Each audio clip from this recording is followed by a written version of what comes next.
धन निरंकार जी, आज हम मानव परिवार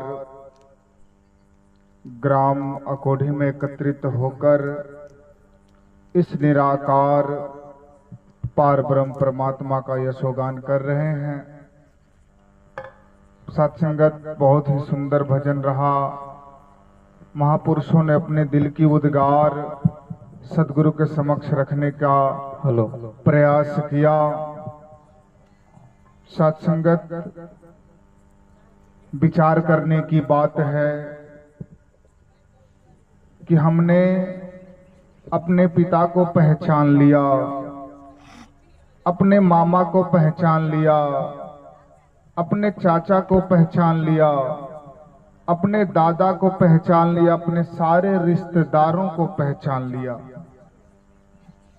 लेकिन कभी हमने विचार किया मित्रों के साथ बैठकर, रिश्तेदारों के साथ बैठकर, कि परमात्मा ने हमें जो ये मंदिर, जो मानव का छोला दिया, जिसने हमें पैदा किया, जिसने हमें बनाया, क्या उसको हम जान सके, उसको हम पहचान सके? नहीं जान सके और नहीं पहचान सके। साचंगत, ये पहचानने के लिए परमात्मा ने मानव का छोला बख्शा है।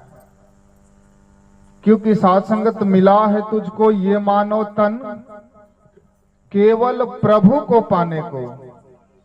मिला है तुझको ये मानव तन अपने जीवन में लाभ उठाने को।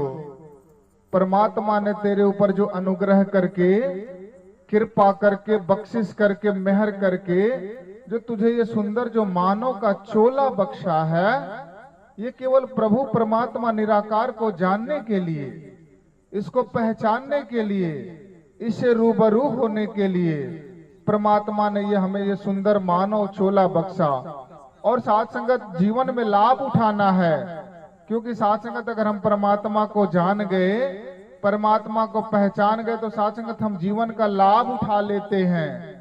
नहीं तो कहा गया कि जो मानव नहीं प्रभु को पाया वह जीवन को जाता हार, और जो मानव नहीं प्रभु को पाया तो यमदूतों की पड़ती मार। यमदूत का मतलब प्यारी साथ संगत बार बार जन्मना, बार बार मरना। अगर तू इससे बचना चाहता है, इससे छुटकारा पाना चाहता है, अगर तू इससे अपना जीवन में निजात पाना चाहता है, तो ए मानव, तेरे पास मात्र एक ही उपाय है। तू सीधे अपने सदगुरु के चरणों में समर्पित हो जा, अर्पित हो जा। क्योंकि साथ संगत अभी महात्मा बता रहे थे कि अंतिम पड़ाव है ये मानव का चोला। तो साथ संगत ये मानव का चोला प्राप्त करके अगर हमने परमात्मा का दर्शन नहीं किया, तो साथ संगत इस जीवन को हार जाते हैं। जैसे हम जुए में अपने सारे कमाई, जो भी कमाए होते हैं, सब नाश कर देते हैं, साथ संगत हार जाते हैं और मेरे पास कुछ नहीं बचता। ठीक उसी प्रकार साथ संगत ये परमात्मा का ये मानव शरीर प्राप्त करने के उपरांत अगर दर्शन नहीं कर सका, तो ये जीवन को हार जाते हैं। और जब हारते हैं साथ संगत, तो कभी कुत्ता बनना पड़ेगा, तो कभी गधा बनना पड़ेगा, कभी घोड़ा बनना पड़ेगा।